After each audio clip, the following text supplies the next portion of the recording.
All right, time for a look at the arts. Boy, big weekend. Junos are here. Yeah, really big. Well, Canada's biggest weekend of music about to begin. 2012 Juno Awards set to be staged in Ottawa, and Vancouver Island acts are contenders, including two of our best-known blues musicians going head-to-head in the same category.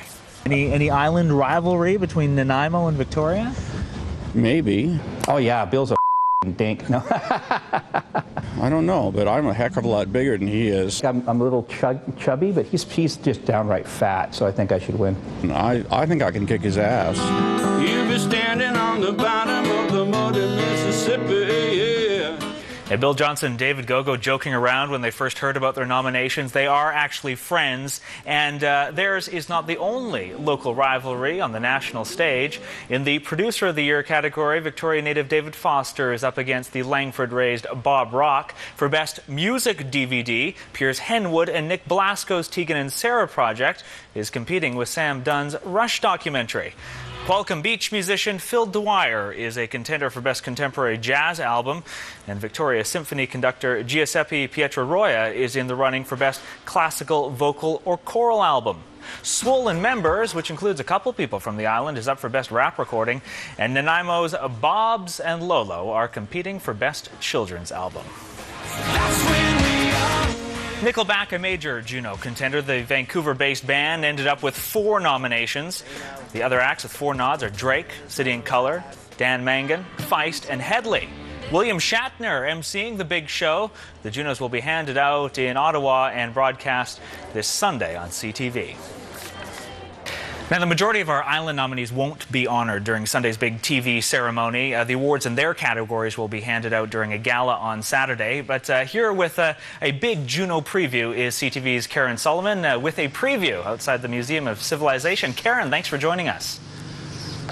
Oh, you're more than welcome. It's not as warm in Ottawa as it was last week, but you know what? This is normal for this time of year, and the stars are arriving nonetheless. A lot of artists have arrived in the city. Some rehearsals happening this morning as well at Scotiabank Place. The executive producer of the show, John Brenton, tells us that this is the biggest stage, the most complicated stage they have ever set up, and they are promising a lot of high tech. He says they have a lot of toys in the arena that they can imagine, that they've never imagined that they could play with.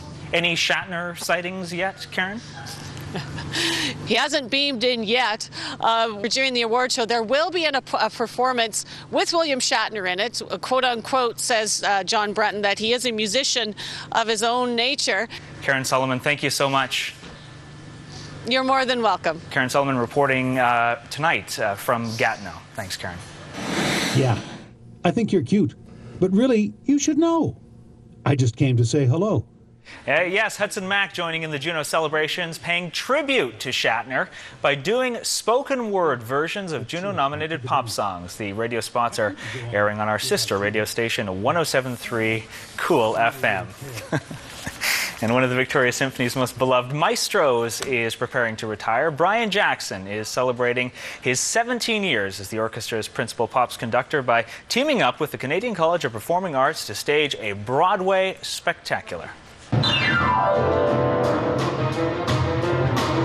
It's like a whole work. You've got singing, you've got an orchestra, you've got the scenery, you've got... it's total. And of course, so many things can go wrong. So you live vicariously. The Broadway concert will feature songs from musicals ranging from Chicago to My Fair Lady to Footloose. The 68-year-old Jackson says he is looking forward to his next adventure in life. This orchestra is such a peak of excellence now. It really doesn't matter who's in front of them. They play like angels. But, you know, everything that goes on, we all move on. I'm thinking of the beaches in Australia that I'll be on in October. Broadway Spectacular running through Sunday at Victoria's Royal Theatre. You can find full details at victoriasymphony.ca.